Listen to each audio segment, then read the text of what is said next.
Hello guys, ಎಲ್ರಿಗೂ ನಮಸ್ಕಾರ. So welcome back to new recipe vlog. So ಇವತ್ತು ನಾನು ನಿಮ್ಗೆ ಹೇಳ್ಕೊಡ್ತಾ ಇದೀನಿ ಮೂಲಂಗಿ ಪಲ್ಯ ಮಾಡೋದು ಹೇಗೆ ಅಂತ.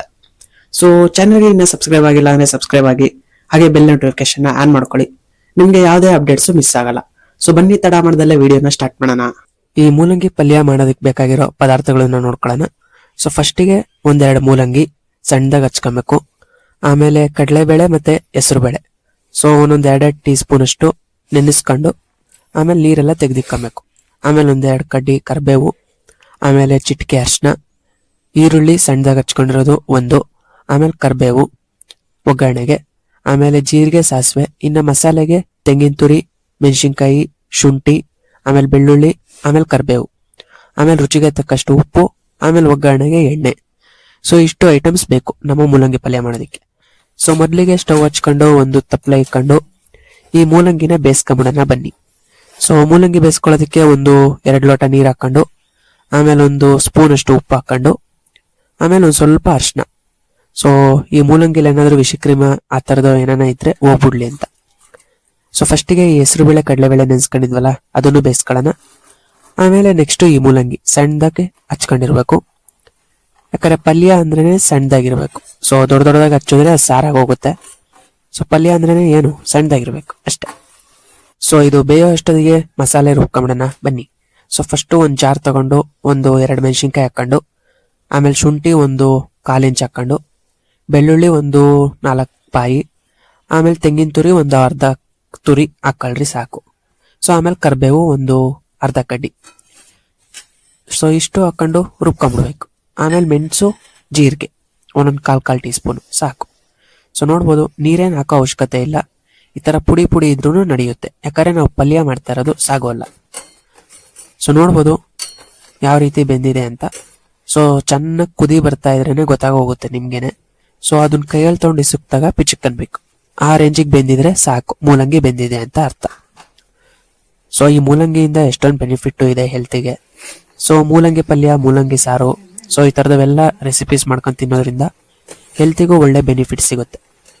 ಸೊ ನೆಕ್ಸ್ಟ್ ರೆಸಿಪಿ ಮೂಲಂಗಿ ಸಾರು ಇರುತ್ತೆ. ಸೊ ಇದಕ್ಕೆ ನೀವು ಸಬ್ಸ್ಕ್ರೈಬ್ ಆಗಿ, ಹಾಗೆ ಬೆಲ್ ನೋಟಿಫಿಕೇಶನ್ ಆನ್ ಮಾಡ್ಕೊಳ್ಳಿ, ಯಾವುದೇ ಅಪ್ಡೇಟ್ಸ್ನ ಮಿಸ್ ಆಗಲ್ಲ. ಸೊ ನೋಡ್ಬೋದು ಸೋಸ್ಕೊಂಡ್ವಿ ಫೈನಲಿ. ಸೊ ಬೆಂದೋಗಿದೆ, ಚೆನ್ನಾಗಿ ಬೆಂದಿದೆ. ನೆಕ್ಸ್ಟ್ ಇನ್ನು ಒಗ್ಗರಣೆ ಹಾಕೊಂಡು ಪಲ್ಯ ರೆಡಿ ಮಾಡೋಣ ಬನ್ನಿ. ಸೊ ಅದಕ್ಕೆ ಫಸ್ಟು ಸ್ಟವ್ ಹಚ್ಕೊಬೇಕು. ಆಮೇಲೆ ಇನ್ನೊಂದು ಹೊಸ ತಪ್ಪಲೆ ತಗೊಂಡು ಅದಕ್ಕೆ ಒಂದು 4 ರಿಂದ 5 ಟೀ ಸ್ಪೂನ್ ಎಣ್ಣೆ. ಸೊ ಎಣ್ಣೆ ಕಾದ್ಮೇಲೆ ನೆಕ್ಸ್ಟ್ ಏನು ಹಾಕಬೇಕು, ಸಾಸಿವೆ ಒಂದು ಅರ್ಧ ಇಂದ 1 ಟೇಬಲ್ ಸ್ಪೂನು. ಸಾಸಿವೆ ಜಾಸ್ತಿ ಆದ್ರೂ ನಡೆಯುತ್ತೆ, ಚೆನ್ನಾಗಿರುತ್ತೆ, ಬಾಯಿಗೆ ಸಿಗ್ತಾ ಇರುತ್ತೆ. ಸೊ ಸಾಸಿವೆ ಚಿಟ್ಪಿಟ ಆದ್ಮೇಲೆ ಒಂದು 1/4 ಟೀ ಸ್ಪೂನ್ ಅಷ್ಟು ಜೀರಿಗೆ, 1/4 ಟೀ ಸ್ಪೂನು ಅರ್ಧ ಟೀ ಸ್ಪೂನ್ ಹಾಕೊಂಡ್ರು ನಡೆಯುತ್ತೆ. ಆಮೇಲೆ ಸ್ವಲ್ಪ ಕೈ ಆಡಿಸಿ ನೆಕ್ಸ್ಟು ಈರುಳ್ಳಿ ಸಣ್ಣದಾಗಿ ಹಚ್ಕೊಂಡಿದ್ವಲ್ಲ, ಸೊ ಅದು ಅರ್ಧ ಅಥವಾ 1. ಆಮೇಲೆ ಕರಿಬೇವು ಒಂದು ಅರ್ಧ ಕಡ್ಡಿ. ಸೊ ಕರಿಬೇವು ಜಾಸ್ತಿ ಹಾಕೊಂಡ್ರು ನಡೆಯುತ್ತೆ, ಯಾಕಂದ್ರೆ ನಾವು ತಿನ್ಬೇಕಾದ್ರೆ ಸೈಡ್ಗೆ ಇಕ್ಕೋದು, ನಮ್ಮ ಹೆಂಡತಿರು ನೆಂಚ್ಕೊಳ್ಳಲ್ಲ. ಸೊ ಅದರಲ್ಲಿರೋ ಗುಣಗಳೆಲ್ಲ ನಮ್ಮ ಅಡುಗೆಯಲ್ಲೇ ಮಿಕ್ಸ್ ಆಗಲಿ ಅಂತ ಜಾಸ್ತಿ ಹಾಕೊಂಡ್ರು ನಡೆಯುತ್ತೆ. ಸೊ ಅದನ್ನು ಚೆನ್ನಾಗಿ ಕೈ ಆಡಿಸಿ ಒಂದು ಸ್ವಲ್ಪ ಈರುಳ್ಳಿ ಎಲ್ಲ ರೋಸ್ಟ್ ಆಗೋ ಥರ ಬೇಯಿಸ್ಕೊಬೇಕು. ಬನ್ನಿ ಬೇಯಿಸ್ಕೊಳ್ಳೋಣ. ಸೊ ಗಾಯ್ಸ್, ಚಾನಲ್ಗಿನ್ನ ಸಬ್ಸ್ಕ್ರೈಬ್ ಆಗಿಲ್ಲ ಅಂದರೆ ಈಗಲೇ ಸಬ್ಸ್ಕ್ರೈಬ್ ಆಗಿ.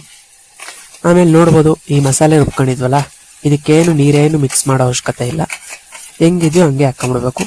ಬೇಕಾದ್ರೆ ಬಟ್ಲಲ್ಲಿರೋದು ಬರಬೇಕು ಅಂತೇಳಿ ಒಂದು ಸ್ವಲ್ಪ ನೀರನ್ನ ಮಿಕ್ಸ್ ಮಾಡ್ಕೊಂಡು ಅದು ಹಾಕೊಂಡ್ರೆ ನಡೆಯುತ್ತೆ, ಯಾಕಂದರೆ ವೇಸ್ಟ್ ಮಾಡಬಾರ್ದು ಯಾವ ಐಟಮ್ನು. ಸೊ ಇದು ಹಾಕೊಂಡ್ಮೇಲೆ ಒಂದು ಸ್ವಲ್ಪ ಚೆನ್ನಾಗಿ ಕೈ ಆಡಿಸ್ಕೊಂಡು ಆಮೇಲೆ ನೆಕ್ಸ್ಟ್ ಏನು ಮಾಡಬೇಕು ಅಂತ ಹೇಳ್ತೀನಿ. ಸೊ ಅದು ಬೇಯ್ತಾ ಇರಲಿ. ನಿಮಗೆ ಯಾವ್ದಾದ್ರು ರೆಸಿಪಿ ವ್ಲಾಗ್ ಬೇಕು ಅಂದರೆ ಈಗಲೇ ಕಮೆಂಟ್ ಮಾಡಿ, ನಾನು ಅದ್ರ ಮೇಲೆ ಆದಷ್ಟು ಬೇಗ ವಿಡಿಯೋ ಮಾಡಿ ನನ್ನ YT ಚಾನಲಲ್ಲಿ ಅಪ್ಲೋಡ್ ಮಾಡ್ತೀನಿ. ಸೊ ಡೈಲಿ ಟೈಮಿಂಗ್ಸ್ ಗೊತ್ತಲ್ಲ, ಬೆಳಗ್ಗೆ 9 ಅಥವಾ 10, ಇಲ್ಲಾಂದರೆ ಸಂಜೆ ಟೈಮ್. ಸೊ ಈ ಟೈಮಲ್ಲಿ ನನ್ನ ಫುಡ್ ವ್ಲಾಗ್ಸ್ ಬರ್ತಾ ಇರ್ತವೆ ನಿಮಗೋಸ್ಕರನೇ ನಾನು. ಸೊ ನೀವು ಸಬ್ಸ್ಕ್ರೈಬ್ ಆಗಿಲ್ಲ ಅಂದರೆ ಇವಾಗಲೇ ಆಗಿ. ಸೊ ನೋಡ್ಬೋದು ನಾವು ಲೈಟಾಗಿ ನೀರು ಆ್ಯಡ್ ಮಾಡಿದ್ವಿ ಅಷ್ಟೇ, ಯಾಕಂದರೆ ಪಲ್ಯ ಅಂದರೆ ಪಲ್ಯ ಥರ ಇರಬೇಕು, ಸಾಗು ಆಗಬಾರ್ದು. ಸೊ ಸಾಗುನೂ ಮಾಡ್ತಾರೆ, ಬೇಕಾದ್ರೆ ಕಮೆಂಟ್ ಮಾಡಿ, ನಾನು ಅದ್ರ ಮೇಲೂ ಇನ್ನೊಂದು ವಿಡಿಯೋ ಮಾಡಿ ತೋರಿಸ್ತೀನಿ. ಆಮೇಲೆ ರುಚಿಗೆ ತಕ್ಕಷ್ಟು ನುಣ್ಣುಪ್ಪು ಹಾಕ್ಕೊಂಡು ಒಂದು ಅರ್ಧ ಇಂದ 1 ಟೇಬಲ್ ಸ್ಪೂನ್ ಸಾಕು. ಜಾಸ್ತಿ ಉಪ್ಪು ಆಗ್ಬಿಟ್ರು ತೆಗೆಯೋದಕ್ಕಾಗಲ್ಲ, ಕಷ್ಟ, ಯಾಕಂದರೆ ಮೂಲಂಗಿ ಎಲ್ಲ ಹೀರ್ಕೊಂಬಿಡುತ್ತಲ್ವ ಅದಕ್ಕೆ. ಸೊ ಆಮೇಲೆ ಚೆನ್ನಾಗಿ ಒಂದು ಸ್ವಲ್ಪ ಕೈ ಆಡಿಸ್ಕೊಂಡು ಒಂದು ಸ್ವಲ್ಪ ಎಲ್ಲ ಬಿಸಿ ಆಗಲಿ. ಆಮೇಲೆ ಈ ಬೇಯಿಸಿರೋ ಮೂಲಂಗಿ, ಹೆಸರು ಬೇಳೆ, ಕಡಲೆಬೇಳೆ, ಸೊ ಇಷ್ಟು ಹಾಕೊಂಬಿಟ್ಟು ಕೈ ಆಡಿಸ್ಕೊಂಡು ಒಂದು 5ರಿಂದ 10 ನಿಮಿಷ ಚೆನ್ನಾಗಿ ಬೇಯಿಸ್ಕೊಂಬಿಟ್ರೆ ನಮ್ಮ ಮೂಲಂಗಿ ಪಲ್ಯ ರೆಡಿ. ಸೊ ಇದನ್ನ ಪೂರಿಗಾದರೂ ಹಾಕೊಳ್ರಿ, ಅಕ್ಕಿ ರೊಟ್ಟಿಗಾದರೂ ಹಾಕೊಳ್ರಿ, ಇಲ್ಲ ಚಪಾತಿಗಾದರೂ ಹಾಕೊಳ್ರಿ, ಇಲ್ಲ ಅನ್ನದ ಜೊತೆ ನೆಂಚ್ಕೊಂಡು ತಿಂತೀರಾ, ಅನ್ನ ಸಾರು ಜೊತೆ ಆಗೋ ಮಾಡಿ. ಸೊ ಎಲ್ಲದಕ್ಕೂ ಸೂಟಬಲ್ ಮೂಲಂಗಿ ಪಲ್ಯ. ಸೊ ಇದು ನೀವು ಮಾಡಿದ್ಮೇಲೆ ಒಂದ್ಸಲಿ ನೀವು ಬಾಯಲ್ಲಿ ಇಟ್ಕೊಂಡು ತಿಂದಮೇಲೆ ಇದು ಮೂಲಂಗಿನ ಹಾಕಿರೋದು ಅನ್ನೋ ಡೌಟ್ ಬಂದ್ಬಿಡುತ್ತೆ. ಯಾಕಂದರೆ ಮೂಲಂಗಿ ಟೇಸ್ಟ್ ಒಂದು ಸ್ವಲ್ಪನೂ ಬರಲ್ಲ, ಎಲ್ಲ ಮಸಾಲೆ ಟೇಸ್ಟ್ ಬರುತ್ತೆ. ಸೊ ನೀವು ಇವತ್ತೇ ಒಂದ್ಸಲ ಟ್ರೈ ಮಾಡಿ ನೋಡಿ. ಇಷ್ಟ ಆದರೆ ಕಮೆಂಟ್ ಮಾಡಿ ಸೊ ಹೇಗೆ ಬಂತು ನಮ್ಮ ರೆಸಿಪಿ ಅಂತ. ಸೊ ಹಾಗೆ ವಿಡಿಯೋನು ಹೇಗೆ ಅನ್ನಿಸ್ತು ಅನ್ನೋದನ್ನು ಕಮೆಂಟ್ ಮಾಡೋದನ್ನ ಮರಿಬೇಡಿ.